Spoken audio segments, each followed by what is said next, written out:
thinking over doing the right thing.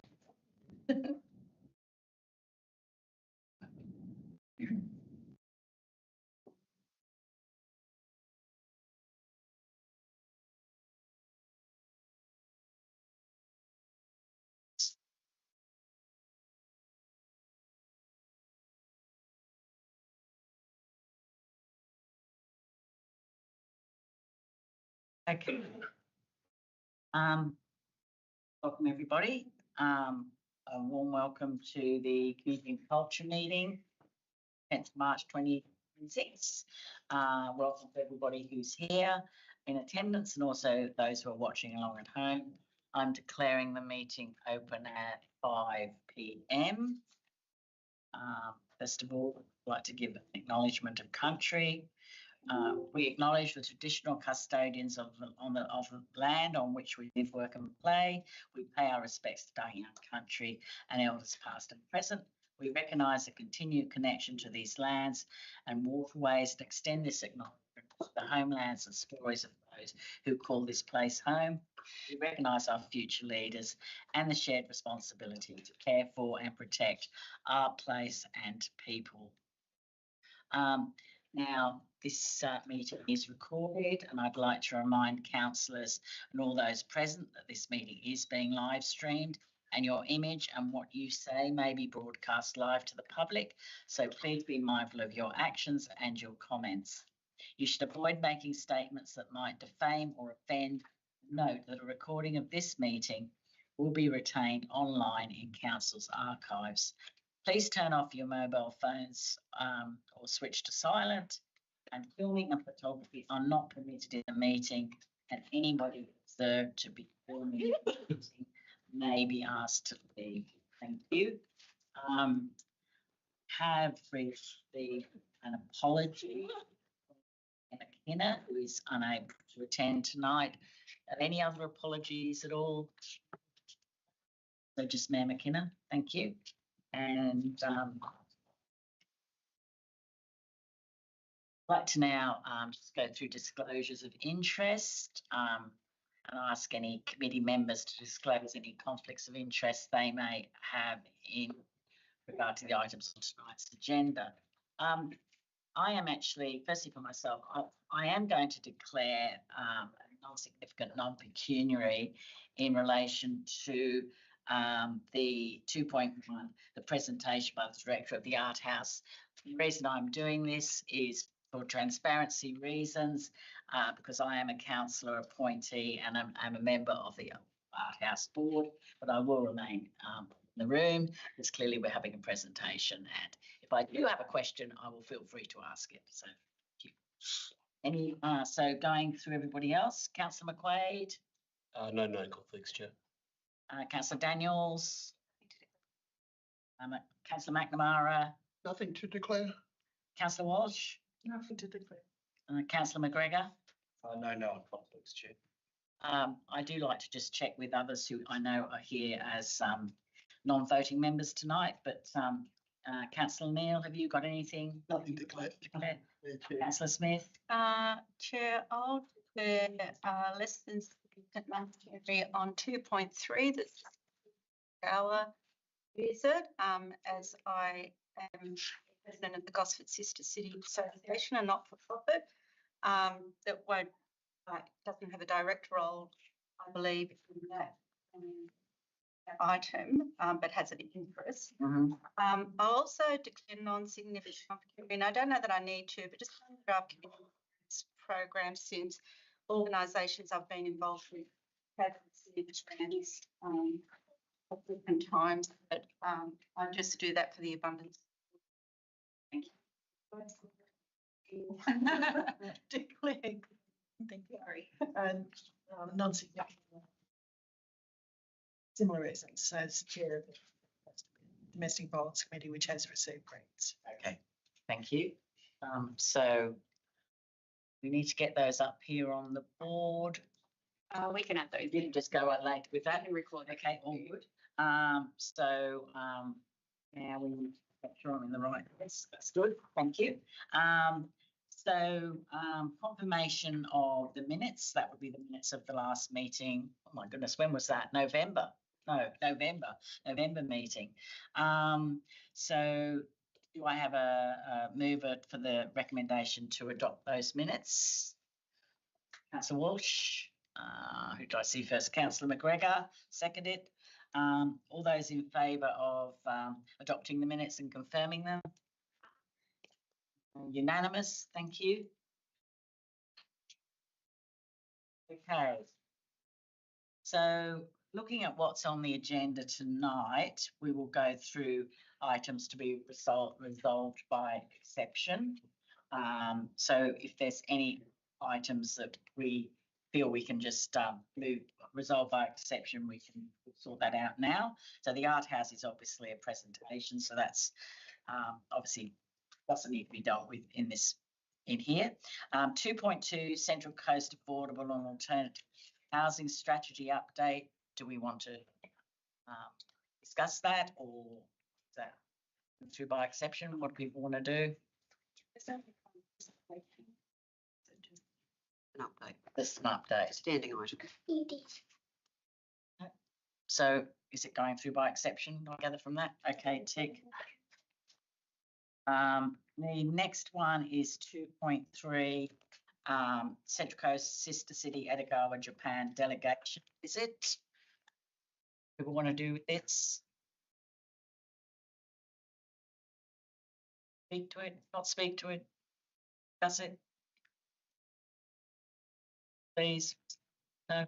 I'm allowed meeting member, or at least ask.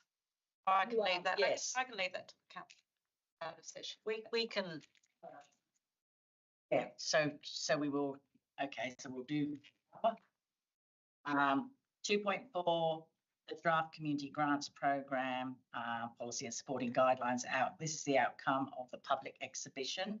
There were no changes. No changes. Okay, so what are we doing about this? Exception. Jordan? Is everybody happy with that? I'm not on that either. Yeah. Start. Sorry. No, so we're going to talk about that one. Then we've got the place-based strategy, and this is going on public exhibition, which is 2.5.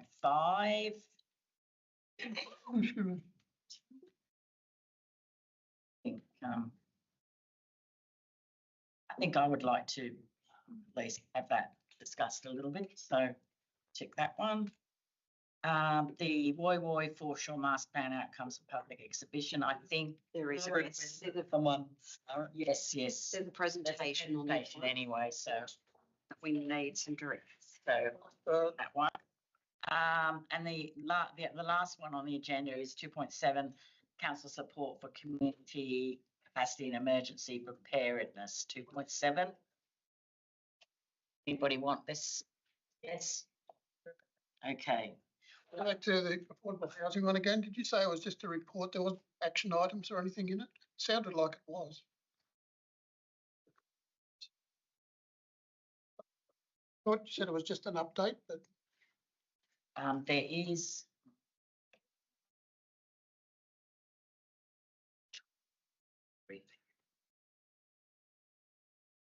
So it's 17, all right, so we can. I mean, you know, if you want to call it up, then. yeah, I'll call it because I Yeah. Okay, so we're going to call it up. like there was action. So basically what we've ended up with, hang on, Everything started. everything starred. There we go. All right. All right. So there's no that by exception. No, for all of that. Okay. That's done. All right. So item 2.1, I'd like to invite the Executive Director of the Art House, Anne-Marie Heath, to speak to us. And basically, Anne-Marie would be 10 minutes, and that includes questions from people. So, you know, I know it's not long, but as you can see, there's a lot of things on the agenda, but you are up first, so clearly you're very important. So get rid of it.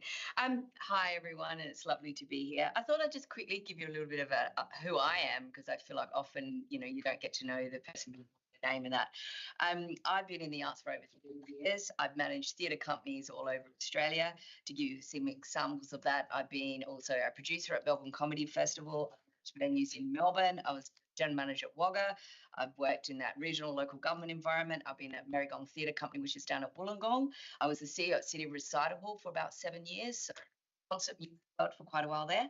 I've also chaired numerous organisations and been on numerous boards, and I was the head of what we call Performing Arts Connections, which is our national association across Australia and New Zealand. And I was the president there for about 6.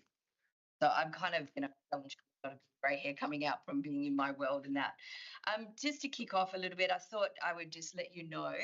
Oh, fantastic. Yeah. Okay, fantastic. The art house sits in, you know, I thought to give you some of our structures sitting behind it to understand that we have a constitution that sits behind our organisation, which obviously gives us you know, a normal mission, vision, purpose, goals and that.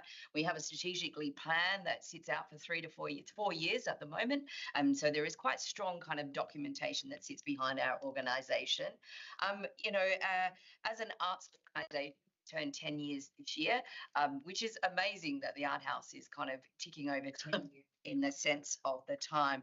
But I thought just to give you a little bit of an idea of our structure, because often people don't quite really understand, but we're an independent company. Our company name is Central Coast Arts Limited, so Art House Wyong geographical location. So we have an overarching, we're an independent company limited by guarantee. We have 9 board of directors, 3 of those are council representatives, and then we have 6 others that are mixed across the community. And like any board, there are a mix of skills from legal to actual artists to governance from like a financial auditor and that. We do an annual, we're required under ASIC, so we're not a committee, we're a board of directors, so we're required under ASIC to do an annual audit every year. And if you know the rules, if you're over $1 million turnover as a not-for-profit company, you have to do a audit and submit that. We have 1 member, which is the unique part of us, and that's Central Coast Council. So if you want to put it in general terms, the council has 3 representatives on the board, and then we're 1 member. So ultimately, council has authority at the end of it all, but there is processes that we would go through as an independent company. Often people, and I thought just dealing with this right up front, is why this business model. I would say it was very strong leadership at Central Coast Council 10 years ago. To give you a bit of an idea, we opened on the week of amalgamations, and I can tell you that was kind of programs got put in the bin on the week because there was no longer a mayor and things changed very quickly. So we have been under Central Coast Council from day one, if you really look at it in that sense. It allows the council to be a step away from us as an arts organisation. It allows us to have charity status, DGR. We can have donations, tax deduction. It means that we are very aligned to the KPIs that are set through council's cultural plan, through the community plan, through strategic plans, and we to deliver on that. We work to the industry award LPA, so that means we're aligned way more into the industry side of it. And I guess one of the biggest things that I say is a positive, the performing arts and I guess the arts and culture area is really changing how you operate. And when you are out there dealing with promoters, and we're talking from Live Nation to A-List to all the key promoters that you would see at the Opera House and any other organisation that delivers theatre and arts, it's all about negotiation now, even more so since COVID.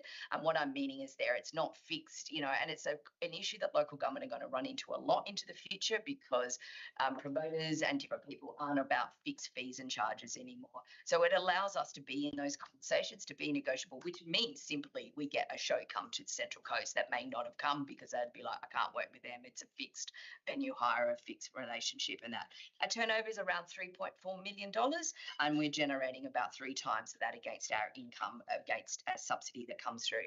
We were able to apply for state government, federal government grants, which allows us in art organisations to be much more against our, I guess, our colleagues in other arts organisations. In simple terms, so you understand, our structure is no different to the Opera House, except their 1 member is the state government and they work to a trust. So, you know, just to give in context, that's how it sits.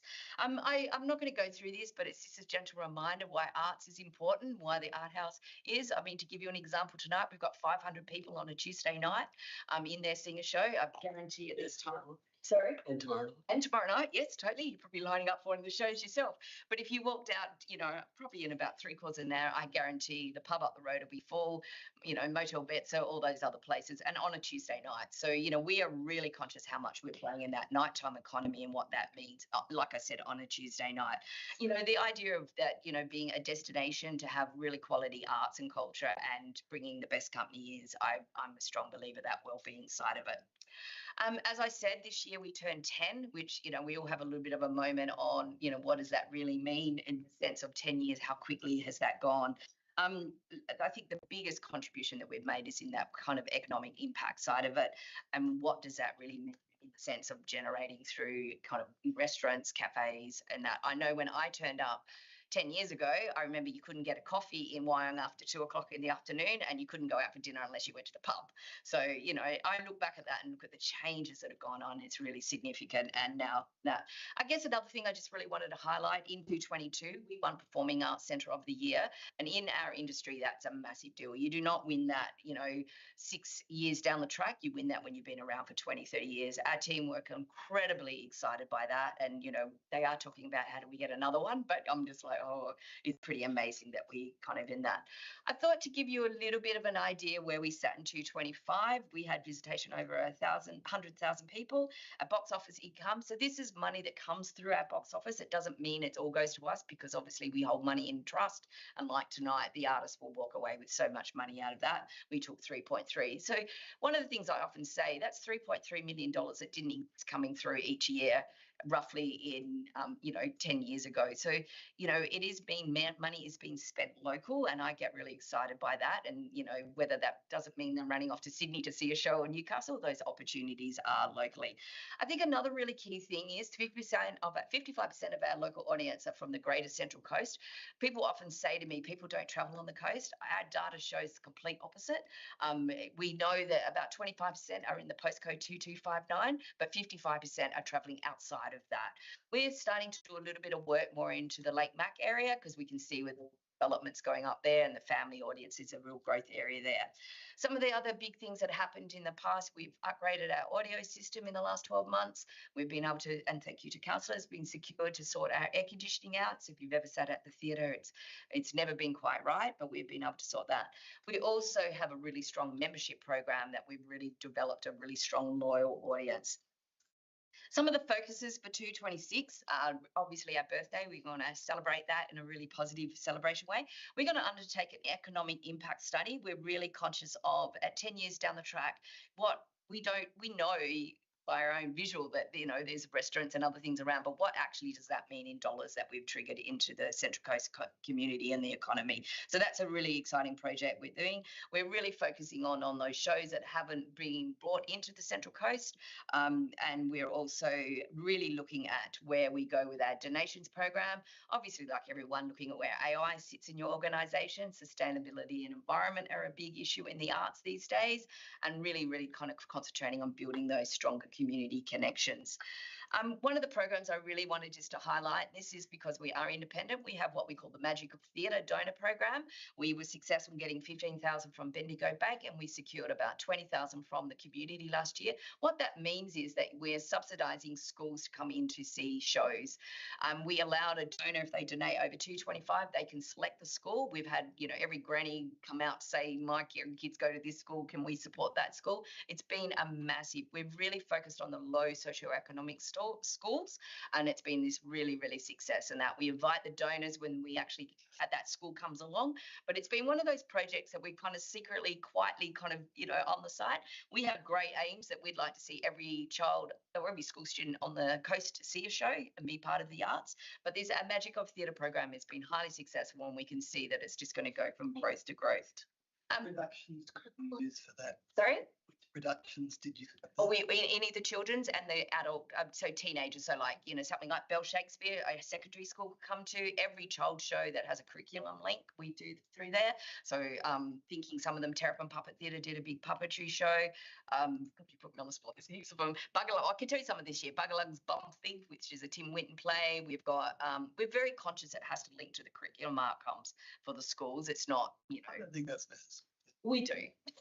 We think Misties and some of those fun, sort of, but it is only for schools. We really dedicate in that. We have looked at, is there a way to allow low socioeconomic and is there another pathway? But this particular program is concentrating on schools and access. We've had one donor donated like $2,000 to Jillaby Primary School. So if you know Jillaby Primary School, there's only about 30 kids. So they're coming a lot at the moment and they get very excited by it. I might have to just jump in so people have got, maybe wind up so people have got a chance to ask Totally. Anne-Marie. Okay, so I'll just quickly think this. That's fine. Bit of detail on the postcodes. You do have a copy of this. I really wanted to highlight our strong connections into all the community groups that are performing at the Art House. We've probably brought a lot of big names that you might name to the coast that may not have come in that side of it. And also we do a lot with the exhibitions and that side of in community in that area.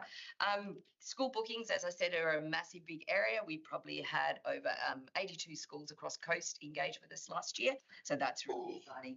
Probably the main thing is that where we're going, as I mentioned, one of our big goals is every child on the coast under 12 gets to see a show, but also really focusing on some of the big areas in the actual theatre world that we know that go to other regional communities, example, Newcastle. We have a bit of a joke internally that we go Sydney, Central Coast, West Newcastle, so that we're kind of really trying to intercept those tour circuits and that. So, look, it is just a bit of a very quick summary. Fine. What we're up to. You do have a copy of the notes, but please reach out if you ever want to have a look around the theatre. Please, you're always welcome. Any questions or? We do good coffee. How many encore do you have? We have about 650 at the moment, so we call them our loyal supporters, and they get to kind of come to quite a few functions and events and different activities along the way. Look, here. It fluctuates because it is 12 months on when you join, so it depends when you join and that. But I think it's about 654 or something at the moment. That's impressive.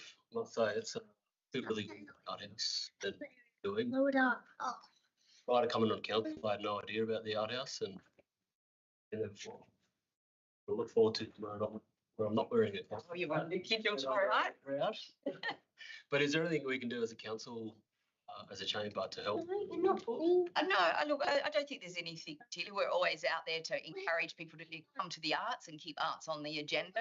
I do think it's way beyond venue. You know what I mean? It is much more about, I always feel like when you are engaging with the arts tomorrow night, you've got a night off and you can have a laugh with Luke Kidgel. It is that moment of well-being. I think sometimes that gets lost. It's a venue presenting work and what that is, and that it is a big industry, and arts is one of those things that often gets cut in budgets very quickly. So we're always a big advocate about keeping arts on any capacity and culture. I get excited. There is a culture committee, so I'm like, yes, kind of thing. Well done for all of you being here. But please always reach out. We're happy to take you for a look around. It's always interesting to actually get behind the scenes and have a look. People often don't know what it looks like to have a look. And please, we do send councillor invites out to shows. We've got a great show. You'll get an invite coming up with Lisa Simone. Lisa Simone is Nina Simone's daughter. So I would say some of the younger ones in the room will need to go to their parents' list. Some of us would already know the music. I've already bought a ticket. You have to get a +1 and come along. It'll be a beautiful show. You talk about donations and to cover the cost for the schools. Or one show, what would a donation need to be to cover the cost for school? It varies, you know what I mean? So we say a donation is $15 for the ticket. And so on average, people seem to be donating around $50, but you'll get the 2,000 and the bigger donations. It's a tax deductible donation. And like I said, after 225, we let the donor choose what school it's subject to the school wanting to be participatory to it. But it's been a really beautiful program we try and encourage, we can't completely tell people what to do, but we try and encourage the low socioeconomic schools in coming along to the shows, because they're the kids that struggle. Buses are still a real issue because You're going to have to wind us, I think. But what Last, when is the economic impact statement study finished? we're hoping around our birthday, which is May the 20th. So I'm really hoping there'll be an announcement happening all at the same time. Bring that to the Economic Development Committee, please. I'll bring it to you. That's good. Thank you, Anne-Marie. And I mean, as everybody knows where the art house is, and as Anne-Marie has said, reach out. Yeah, please. Over there recently or whatever, going to see if you get a tour behind the scenes. It'll be interesting. Cafe's open 10 to 4, Monday to Friday. Cafe's always open, so that's cool. You're more than welcome to stay, of course. But, You're also allowed to go. not sure fault. There's a show on. Like your life, that's right, you do too. Thank you very Thank you much. very much, Anne-Marie. Okay, so we're moving on to item 2.2, which is Central Coast Affordable Alternative Housing Strategy, an update. And I think, Mel, could you give us a bit of an overview on that, Director Smith? Certainly. So the report outlines the progress made on the affordable and alternative housing strategy since the November meeting. It also consolidates progress over the last 4 months. In addition, a response to additional questions raised by Council at the 9th of December meeting. There was a couple of questions asked. Yes, specifically, last time this was here, I was talking about 18 Margaret Street, which is on the western side of Margaret Street over there. You That's asked a question about leasing as opposed to. well, at the moment it's vacant block of land. Yeah. Way back, I remember that the council, Wyong Council back there at that stage was looking to put a car park all the way through to the next street, all the way through. In here, it talks about outcomes of investigations to 18 Margaret Street. Go into a little bit of that because I thought that there was plans to do parking all the way through there. I can't respond to the decision of Wyong Council, but what we have done is that because 11 Margaret Street and 18 Margaret Street were both slated for potential car parking. Sorry, 18 Margaret Street was the one that was slated for car parking originally, and 11 Margaret Street was slated for affordable housing. When we did some further investigations, it was deemed that 11 Margaret Street was Which is on this side. Yeah, was more appropriate for parking than 18 Margaret Street because it had more potential for yield of affordable housing or a mixture of housing on that lot. One of the other questions that you did ask at the last committee meeting was around why would we gift a parcel of land to CHP, so Community Housing Provider. And I needed to come back to the committee to respond to that question as well. So I have looked into it because my initial thoughts were that it may impact their capacity to apply for HAF funding, which is the Housing Acceleration Fund. It doesn't, so we could lease it to them on a long term and they would still be eligible for HAF funding. Isn't there a further issue? Don't a lot of community housing providers use the block of land to fund their borrowing for the construction? If the lease is long enough, they're still eligible for HAF funding.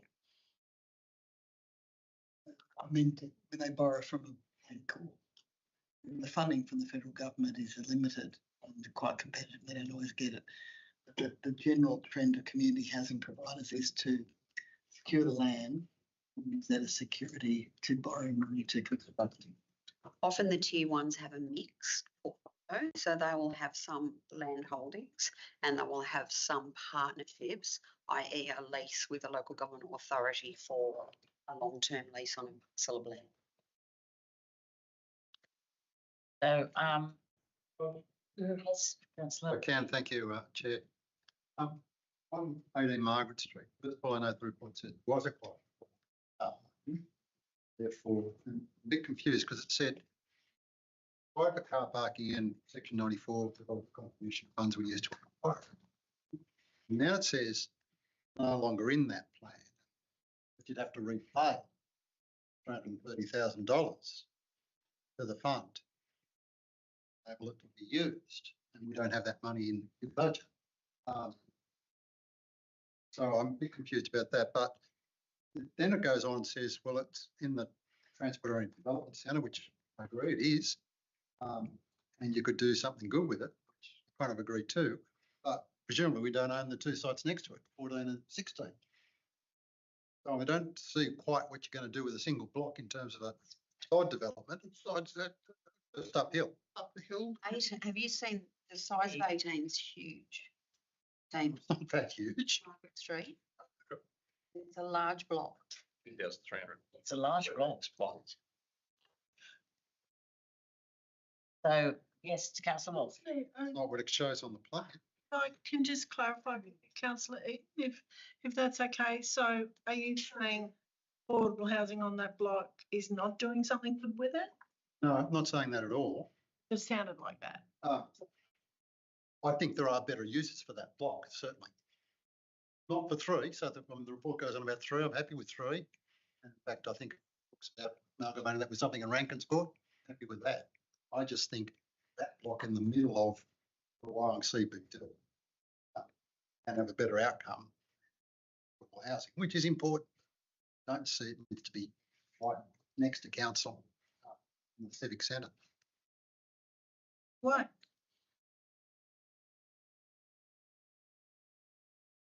Now, okay, so at this point, we've obviously got the recommendation here. There's been some discussion. Sorry, can I ask about Manning Street too? Entrance? Yes, and then we'll be going further. The only issue I've got on that Manning is, Street, is that the one you said? yeah. So it was also acquired for car park. Dr. Smith? And I'm not quite sure why that doesn't have to be repaid, but the real issue I've got with that one is that I think it's actually a good site, but it sort of downplays it. If it was amalgamated, you could only get 80 single-storey apartments. I would have thought 80 single bedroom, 1-bedroom apartments on it. I would have thought that was quite significant. But in any event, it says it's got to go through basically a planning proposal type system. And given that the committee is actually looking at incentives for development in the entrance, it seems to me there's every possibility that that could be zoned in accordance with some other larger sites. You get a significant better outcome for affordable housing. And the report doesn't seem to even canvass that. It's not something that needs to be solved now because, as I understand it, the report is actually saying in the short term, just release those properties as individual houses. That's not an urgent issue in that sense, but I think the report's in that one. So, might do now is obviously we do have a recommendation here. Can I just ask another question? Sorry. Yep, sorry, yeah, quickly, yep. Just 2 things. Is there a feasible number of units that council can deliver by the end of the report? By the end of the term, By the end of the term, yeah. in terms of affordable housing, Yeah. I wouldn't be able to have a guess at that. I mean, this report, this report's calling for them to be added to the affordable housing stock. There is a significant number of studies and investigations that need to go on further from that. So in terms of development, you're talking years away. So in terms of a longer approach on the broader scale, I know it's not your environment planning. Is there conversations being had to fix that area?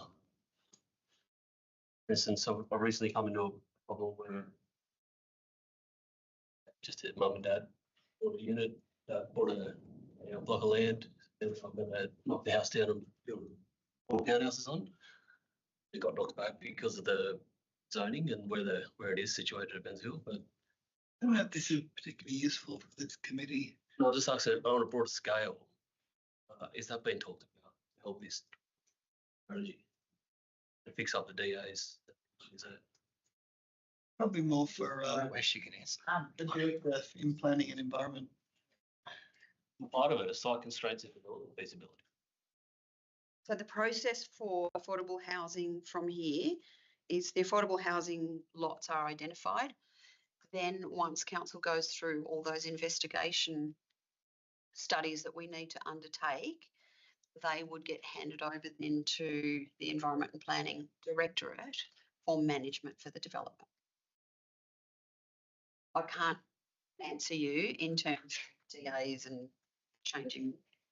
So that's where I was getting at. I mean, those are like real yield and. All right, Guy, I think we're going to have to move on, to be honest, because otherwise we'll. Madam Chair, I've just got a semantic I've just got a semantic point about the wording, which I think I understand, but I'm not sure everyone does. Where it says release land holdings, I think that means that we're going to enter into fresh leases with existing tenants. It doesn't mean that we're going to let those land holdings go. I just think the wording could be better, that's all. Do we have a motion here now, or Councillor McGregor, you had your hand up? That's where it says in 5 release. So it could have two meanings. It's true. Hang on a minute. I'm just trying to actually help. What would that work? We have the recommendation. The fresh leases? Do I have a mover for the recommendation? So I have a mover from Councillor Walsh. Do I have a seconder? Councillor McGregor and I was seconding. Right, second, you move. Moving, me seconding. Councillor McGregor moved. Councillor Walsh has seconded. All those in favour of the recommendation, please raise your hands. Got an amendment, sorry. Right. An amendment to try and You fix have an up that amendment? wording. Fixing the wording, I think, is important because this is going to go up to the. Can I just Sorry. We do have a motion on the floor at the moment. You're suggesting an amendment to this motion. That wording in 5, release land holdings, as Councillor Eaton said, it would be misconstrued.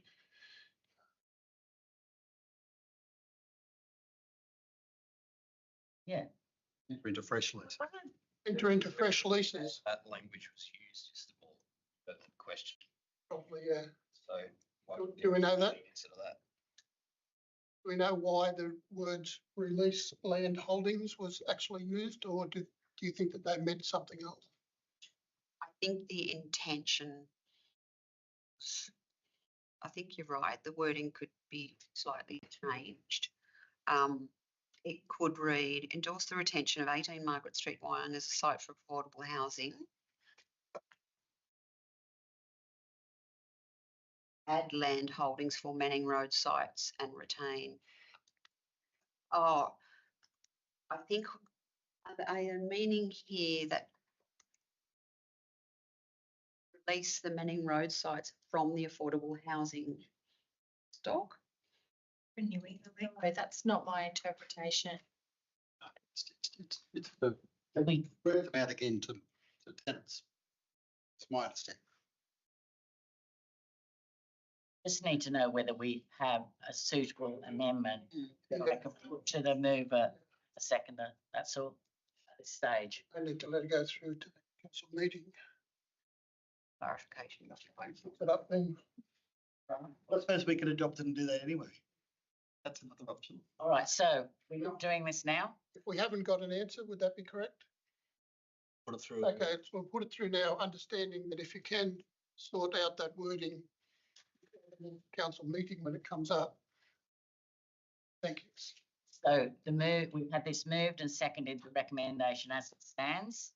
All those in favour of the recommendation? 1, 2, that's unanimous. Thank you.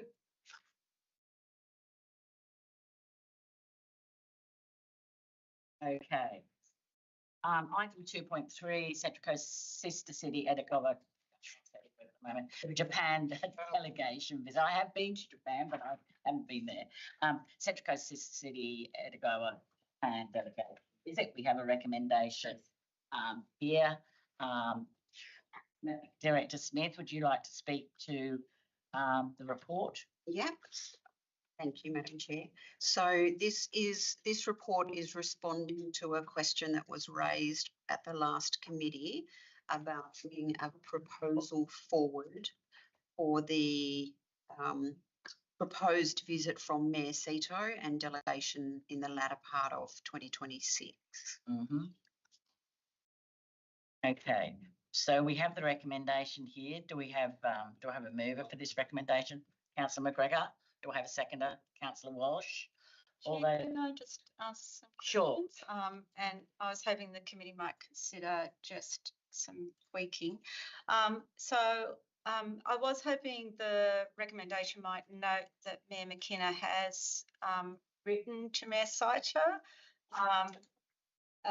noting interest in a delegation from Edagoba visiting the second half of this year. So I think that should be noted since that has been initiated.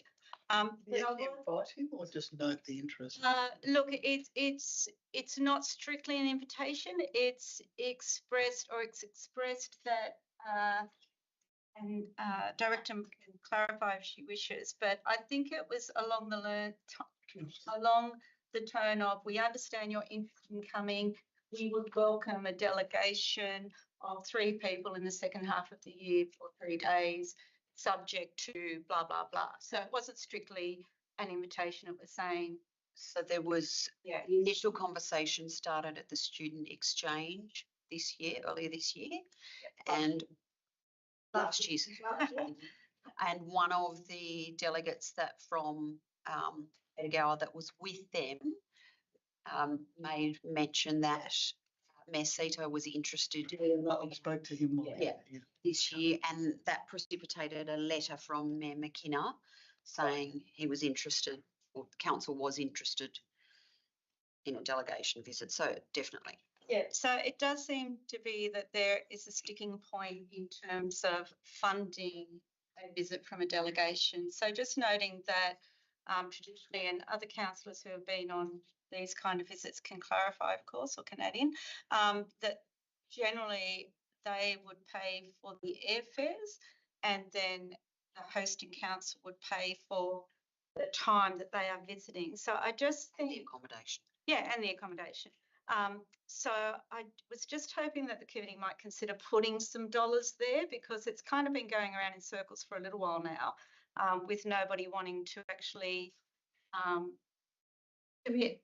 Everybody going, oh no, we don't know how much it's going to cost. Da, da, da, da. And look, just for clarification, so in the last council, we did go to visit Edinburgh.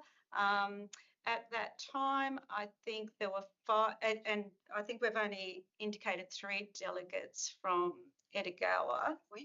Or I'm not sure. Yeah. It's best to leave it vague until it's all confirmed. Well, I just think it needs to be progressed. And I will just say that in communication with some of Edinburgh Council, they're very nervous about where Central Coast Council is at. They don't understand what's going on with Central Coast Council. They don't understand the period of administration. They don't understand that there could be a new mayor in September. Their mayors never go. Yeah, That's right. so I just think in good public relations and good faith with the sister city relationship, there is a need to kind of, have good communication on this with the Edinburgh delegation. So look, I'm not a voting member, so it's up to the committee, but I would encourage you to at least note that our mayor has written to Mayor Sito. I just need to correct this again.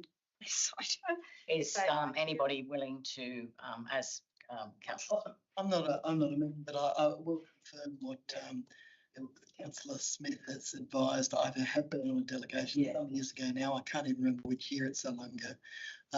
But generally that was the arrangement. Their own transport to get there, and once they arrived, the receiving council paid the cost of accommodation and any formal activities that were run, not necessarily everything, but just what was formally arranged. So I suspect there would be that expectation that would happen on this occasion if they came out. So Is 10K set aside in the budget? It's not yet. Nothing. yeah, no. And just for clarification, I think when we went over there, although there was an amount set aside for, I think, a delegation of 5, I think it ended up being about 18,000, which sounds like a lot, but when it's airfares and that, it's not that much. At that time, staff at that time indicated that there was an allocation for the sister city with the council that was kind of not known about. It's not clear to me whether there is any allocation for that relationship to strengthen that relationship. So Can we Can I just clarify? There's $10,000 in the events budget. Right. That is specifically for. I don't think that'll go far. Can we Says, because obviously in this case, I mean, Councillor Smith, as you rightly said, you can't sort of vote or those sorts of things. Do any of our councillors who actually, got voting rights and are members of the committee willing to add in something a little bit into the actual recommendation, or? I really don't think it's necessary. No? Be happy to add the note about that we've written to the mayor, but like the mayor's The mayor's, yeah. It's already there. Yeah, I don't know. if Necessary, but I'm not keen to put money aside that we haven't allocated. Fair enough. Can I look up to the committee? But whenever I've raised it with the CEO or the mayor or anybody else, they say, "Well, we need to know how much." I guess it is saying determined budget, isn't it? Determine how much we're spending, because we know. All right. Allocate it. I don't want to allocate money. We don't know how much. Okay. Like, it's $10,000 in an $895 million budget. Yeah. Okay, like, there are contingencies. There is a reason why we have a 10% vacancy left, so that we can run artificial surplus. We know how this works. Like, $10,000 is not a material impact on the budget whatsoever. I don't think it'll be. I disagree with Jane and yourself, Cole, as well. Like, I think it's important to have clarity on it and to give them certainty. So should we just move the recommendation, deal with it? Recommendation. Start Yeah. Okay. to the next meeting? So we've got a mover and seconder for the recommendation. All those in favour? That change, No, Just the original. No. not noting the letter. Give us more council meeting. So we're sticking with the original one, isn't that correct? Correct. Okay. All those in favour? Okay, unanimous, thank you. Get there in the end. Okay, now I think, yeah, because everything was starred basically, wasn't it?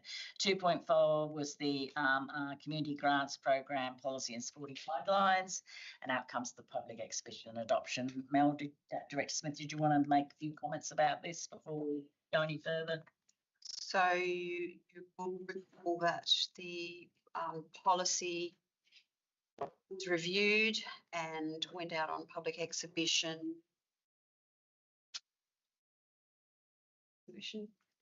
Went out at the end of last year. Yeah. So at that point we had, out on public exhibition, we split off. So we took $50,000 out of each of the 3 grant programs to form the sponsorship program. We then went out on public exhibition for the draft community grant and the guidelines to tighten those up a little bit. They went out on public exhibition, and this is the report responding to the exhibition. And those 50,000 pots, that was about the idea of sponsoring a rolling event that will be a rolling event, an annual. Yeah, right. So the idea was that the sponsorship program wouldn't be awarded annually. It would be awarded on a 4-year rolling cycle. I thought it was 3. So if it was larger, high profile events, relationships, the council could then determine.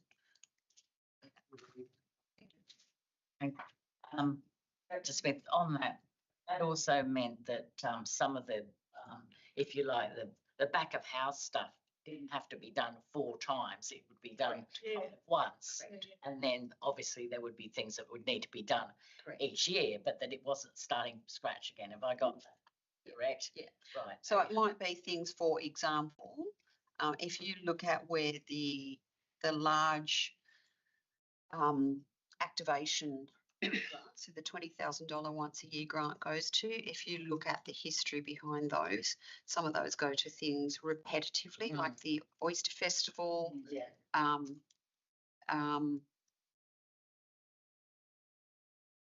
It's another one that I can think of that's ongoing. Can't think of one either. Yeah. Five Lands Walk, Coastal Twist was another one.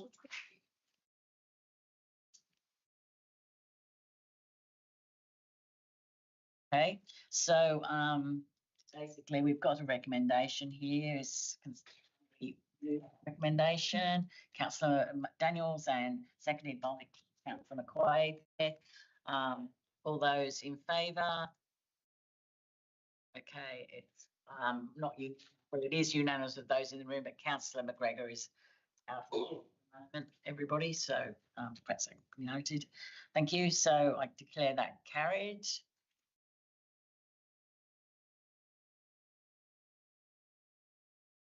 Play spaces, item 2.5. I think we have perhaps yes, no, yes. So Director, did you want to speak to that? And I think maybe Mr. Shara might also have something you can add if we have some extra questions.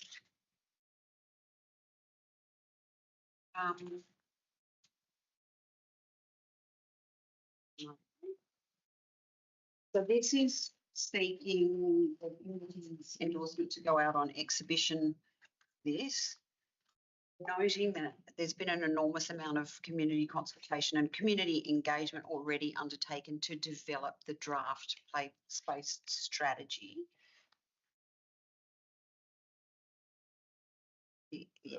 So we're basically what we're seeking is to go out on public exhibition.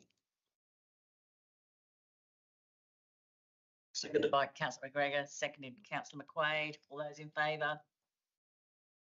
Unanimous. Thank you. It could have. You never know. Okay, we're on to item 2.6, which is the draft Woy Woy Foreshore Master Plan outcomes of the public exhibition. I think we have a little bit of a presentation on this. Have I got that right? We do. The reason, so we are bringing this back to the committee. There are a number of points in the draft when it went out on public exhibition where we got voting back that was around the 50-50 mark. So there's some decision points that we need some guidance as to, which way we go with them. Brett is going to walk you through, I think there's 3 key areas where their voting was quite split.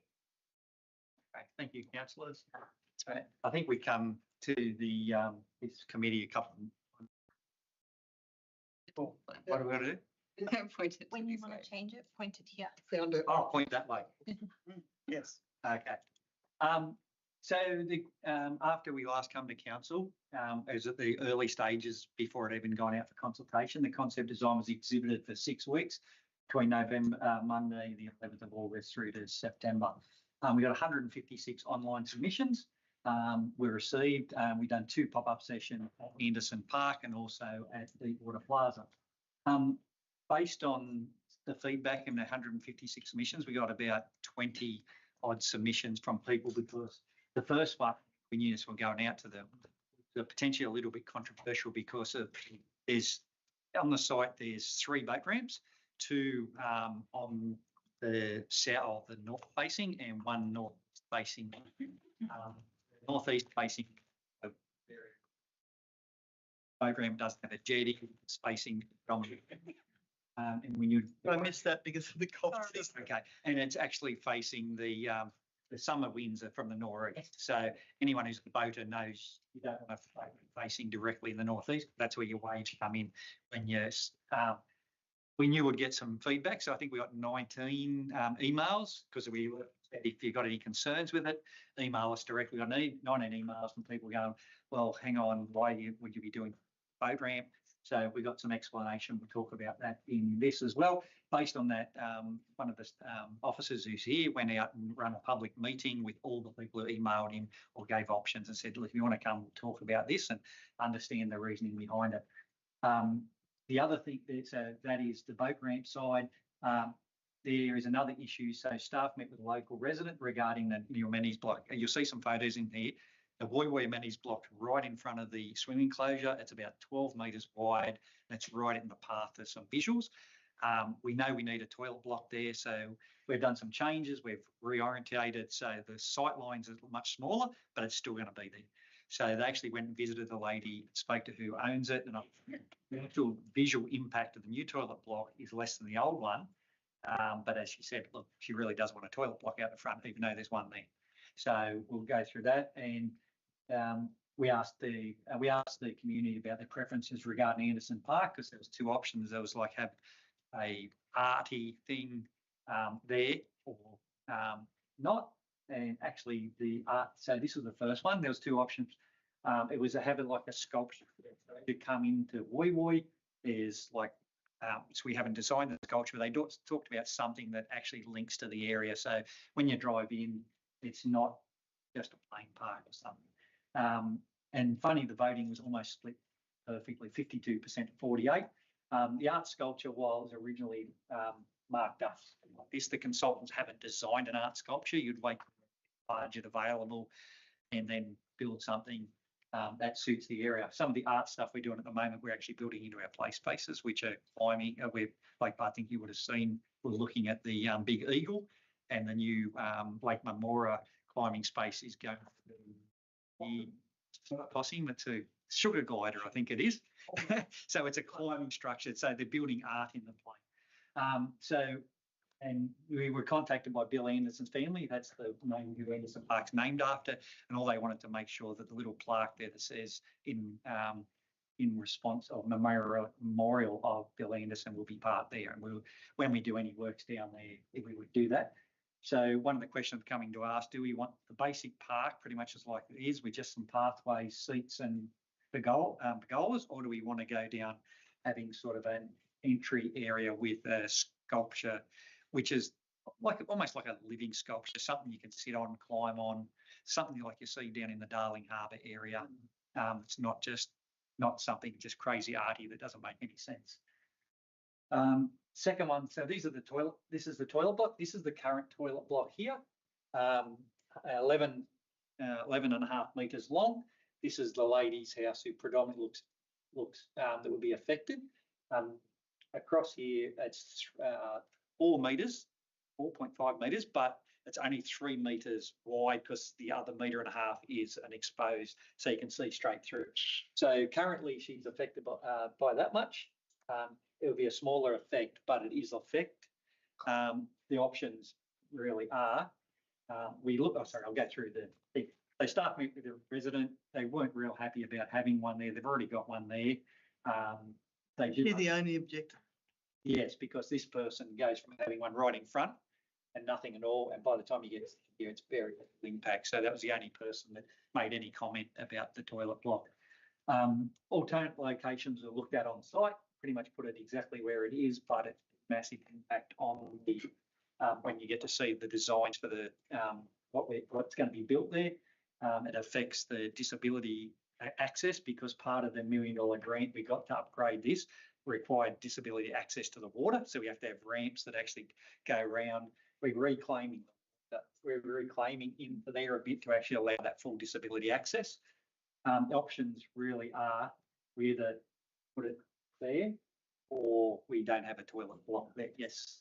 So with the disability access, is the toilet block disability accessible? Yes. So I met with the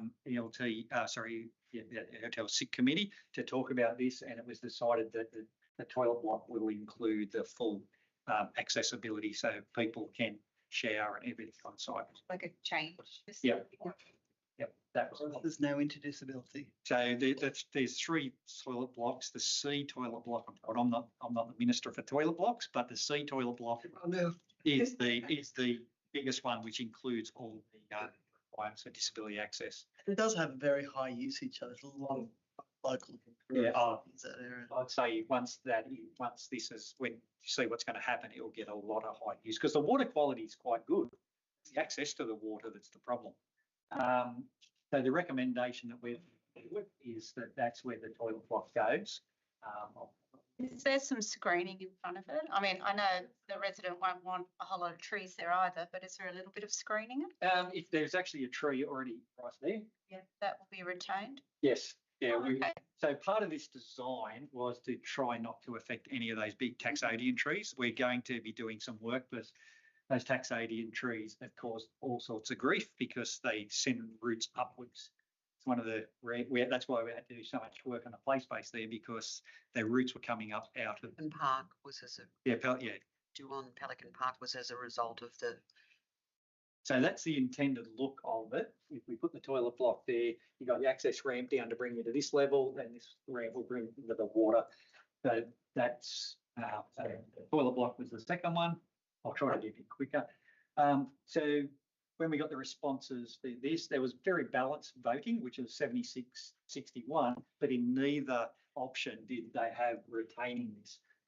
And that's where Retaining what sort of? retaining. So there's a boat ramp over here, does not have a connecting jetty. It faces I'm a bit unclear about the perspective here. Where's the road coming in? That's the road coming in. So you come in between the old bowls. Oh, yeah. I understand now.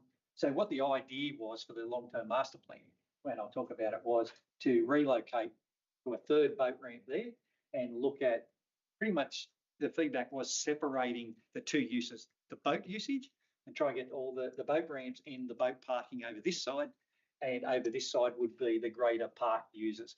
This boat ramp wouldn't be removed. It would be for, you could access it through blocks, but it would only be for taking like kayaks or things on, because that shared pathway, at the moment we have people crossing boats reversing in here, crossing boats reversing in there. So I was trying to get the pinch points down to a single pinch point, and then try to get the boat parking over here rather than boat parking over here. So the recommendation we're putting forward for the long term, I'll get to that at the end anyway, but we need to revisit the parking layout to try to keep the boats, reversing boats, away from, I guess, the playground. That is a very popular playground. It's just been it's been upgraded recently, and a lot of people there. So the more people we draw to there, the more conflict we're creating.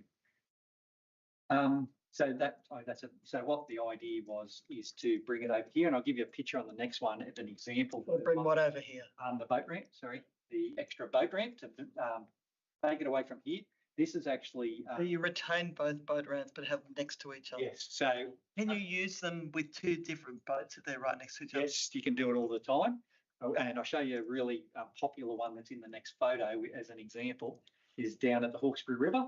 So this is a really popular boating area. It doesn't have the playground or anything with it. It has this double single. So you have the jetty in between, boats either side. And when you've got an 8 metre, you can put 2 boats in.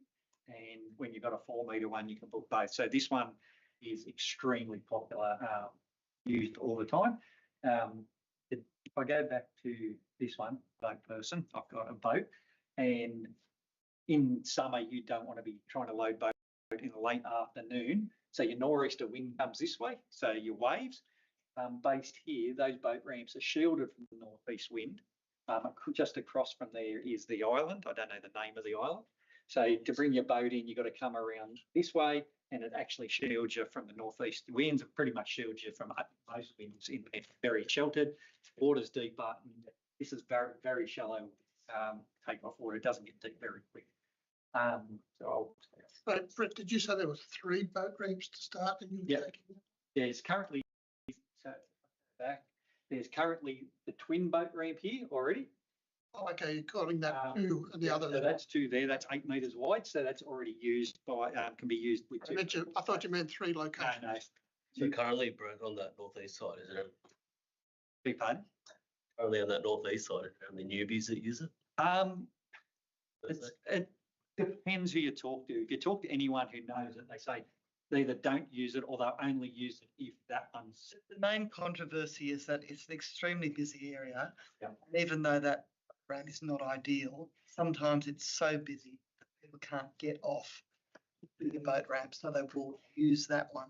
Yeah. To be able to get off. So the great concern from the community is that whatever we do, and have less use. Yeah. So this proposal is no net reduction. There is potential, if council wanted to go that way, that you could have, you could make that 8 metres wide, pretty much have 2 double lane boat ramps. It's an extra 4 metres wider, and that you get a net increase, but you're still, like, this is important for movement in the park and all that, to try to restrict those points. But we were only recommending that like for like. Look, as a boat person, there is actually amazing boat ramp further around at Coolywong with really good parking and everything, I would use that boat ramp before I consider coming here. But Because it's crowded. yeah, it is busy. Like in summer, like people love it.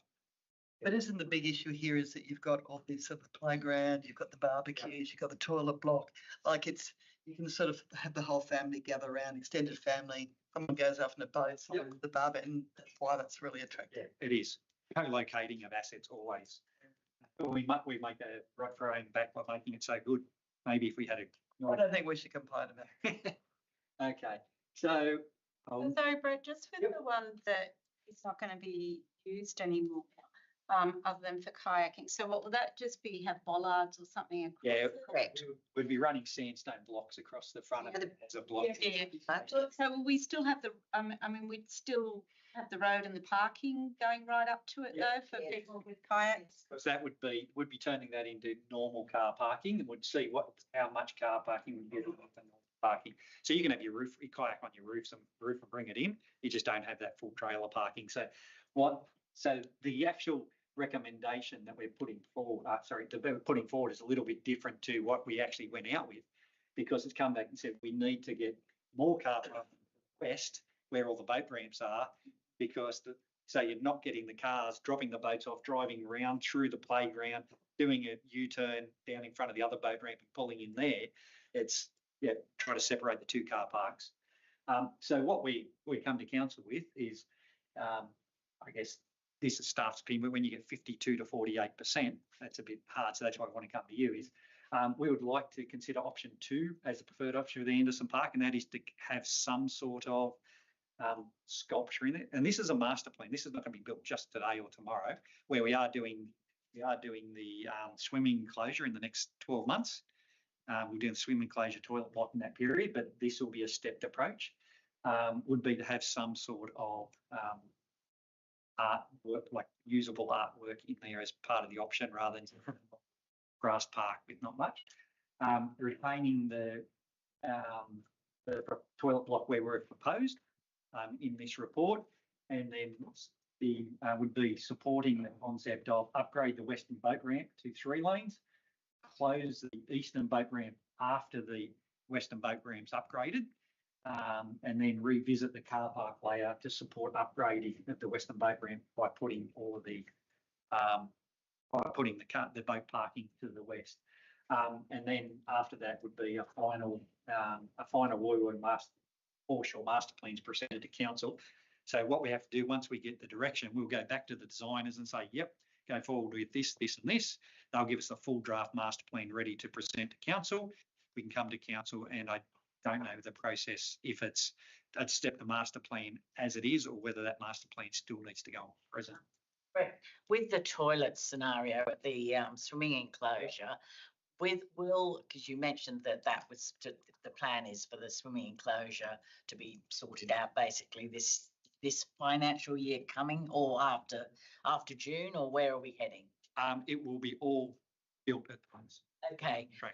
With the toilets, will you have to demolish the old toilet block before you build the other toilet block, or what's Yes. the plan there? I mean, I assumed you would, but then is that, because I know that at Long Jetty, for example, a very similar scenario occurred, although the toilet blocks ended up basically kind of the same spot where, it was knock one down and put the other one up, but there was a gap between sort of, that time. I mean, it can't be helped, but I'm just saying, is that a plan or? There's a couple of options. I did measure it.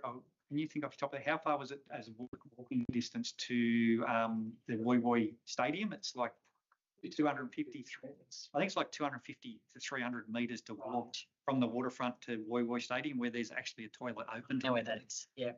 Yeah, it's open to the public. You open a gate for all. That one's open to the public because we got the access. That one's open. I don't know about any others in the area, but there's also, we did speak potential if it's, depending on when if it's being done over the summer period, we might have to consider some potential portable toilets or something. Any other questions for Brett? Just that I'm not a member of the committee, but No. I think while we're doing this master plan, obviously and is like for like, but obviously demand for the homes has increased. I would very much like to see 2 double boat ramps to deal with the fact that it's increased, and I would have thought that building single or building a double would not be a huge difference. I could be completely wrong. Pretty much, a little bit of, look, boat ramps not cheap these days, but it is, I guess it's cheaper it's cheaper to build 2 than it is to build two small ones, because you got all your planning. I get that construction. So just bearing in mind that even though there's very big popcorn, we can just say for those neighbours that we're providing. I think that's Yeah, I'm happy to support the recommendation. Make sure there's good communication channels to the public to Oh, say. you don't want a wide segment. Yeah, Are you moving that, Councillor McQuaid? What I'm saying is it should be 2. Recommendation, you said, or Be specific about how we if you just tell, like, it's no issue putting 8 metres either side, is it? We'd have to go and make sure it is practical, but if it's practical, giving you direction. Right? yeah, there's no reason. Is that sufficient in that recommendation?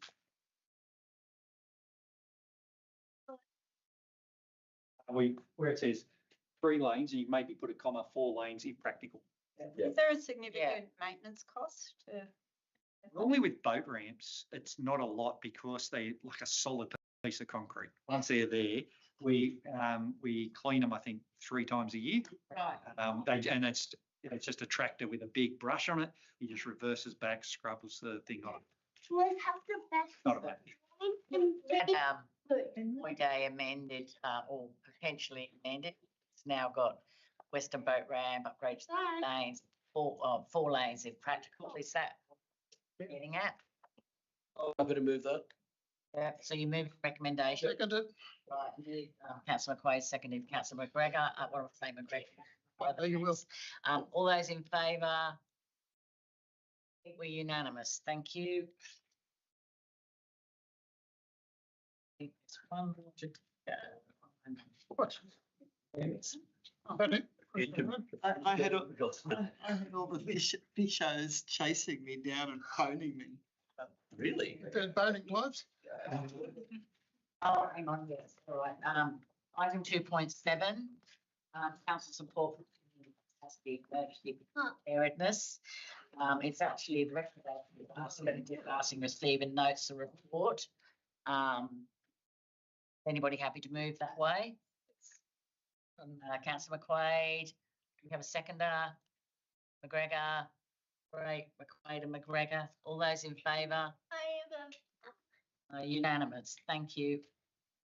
I think, I'm imagining things, we might be able to declare this meeting, I don't think there's anything else there for a minute. No, okay, so, closure of meeting.